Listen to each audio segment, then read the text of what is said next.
Selamat pagi Bapak Ibu Saudara yang terkasih dalam Tuhan kita Yesus Kristus. Bersama-sama kita bersyukur karena pagi hari ini kita diberikan kesehatan dan kekuatan. Dan kita yakin bahwa Tuhan akan menyertai kita sepanjang hari ini dalam menjalani kehidupan kita masing-masing. Bapak Ibu Saudaraku, sejenak kita mendengar renungan firman Tuhan. Untuk hari ini berdasarkan Almanak Nas Gereja Kalimantan Evangelis terdapat di dalam kitab Filipi, pasalnya yang ketiga, ayatnya yang ke-13 sampai dengan pasal 4 ayatnya yang pertama. Filipi pasal 3, ayatnya yang ke-13 sampai pasalnya yang keempat, ayatnya yang pertama.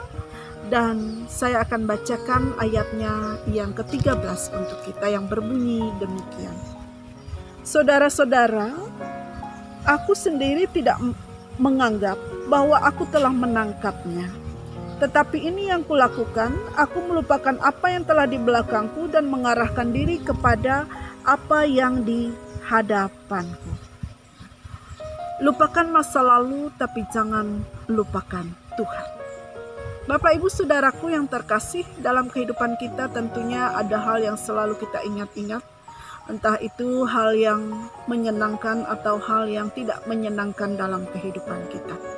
Tetapi satu hal yang harus selalu kita ingat dalam kehidupan kita Bapak Ibu Saudaraku, yaitu jangan sampai kita melupakan Tuhan. Ingatlah selalu Tuhan dalam kehidupan kita.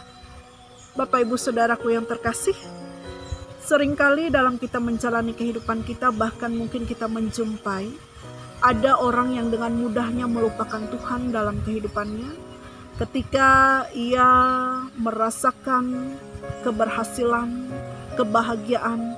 Bahkan ada juga ketika orang itu menghadapi pergumulan yang berat di dalam kehidupannya. Dan segala hal yang dialami dalam kehidupan kita manusia, tentunya ada rencana Tuhan yang baik dalam kehidupan kita. Dan apapun yang kita alami dalam kehidupan kita, tentunya itu menjadi satu pelajaran yang berharga bagi kita. Dan juga hendaknya mengingatkan kepada kita segala perkara dalam hidup kita, kita dapat menanggungnya karena Tuhan memberikan kekuatan kepada kita. Jadi jangan sampai hal tersebut menjadikan kita lupa kepada Tuhan. Bapak Ibu Saudaraku yang terkasih, kita belajar dari firman Tuhan ini, di mana kita tahu bahwa Rasul Paulus sebelum ia ditangkap oleh Yesus Kristus, ia bernama Saulus, ia seorang penganiaya jemaat. Dan tentunya apa yang dilakukan oleh Rasul Paulus pada saat itu sangat-sangat luar biasa sekali dalam ia ingin memusnahkan orang-orang yang percaya kepada Yesus Kristus. Sehingga ia menangkap dan menganiaya dan membunuh orang-orang yang percaya kepada Yesus. Tapi ketika Yesus Kristus melalui kuasa Roh Kudus bekerja di dalam kehidupannya, ia diubahkan. Dan dari Saulus berganti nama menjadi Paulus. Ia dipakai Tuhan secara luar biasa menjadi rasul yang memberitakan Injil kebenaran itu. Dan tentunya Rasul Paulus seperti apa yang ia katakan dalam firman Tuhan ini, ia mau melupakan masa lalunya yang kelam.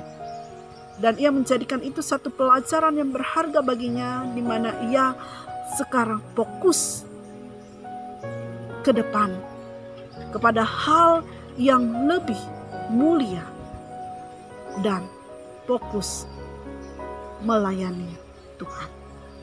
Bapak Ibu Saudaraku, walaupun Rasul Paulus mengalami berbagai hal yang berat dalam pelayanan yang ia lakukan, penganiayaan, bahkan ada banyak orang-orang yang menolak, yang membenci, tetapi Rasul Paulus tetap berkomitmen untuk setia kepada Tuhan.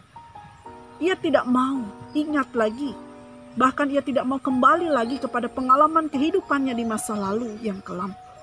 Tetapi ia ingin, ketika hidupnya sudah diubahkan, ia ingin fokus ke depan dan melayani Tuhan. Bapak Ibu Saudaraku yang terkasih dalam Tuhan kita Yesus Kristus, kita belajar dari firman Tuhan ini, dari apa yang dilakukan oleh Rasul Paulus. Tentunya kita masing-masing memiliki pengalaman kehidupan yang sangat berharga. Kita tentunya masing-masing memiliki masa lalu di dalam kehidupan kita yang ingin kita lupakan, yang tidak ingin kita ingat-ingat lagi, yang tentunya kita pun tidak ingin mengulangi hal yang sama. Tetapi marilah Bapak Ibu Saudaraku, kita belajar dalam kehidupan kita bahwa masa lalu kita lupakan, tetapi jangan kita melupakan Tuhan dalam kehidupan kita. Ketika kita berjanji setia kepada Tuhan, mari kita tunjukkan kesetiaan kita.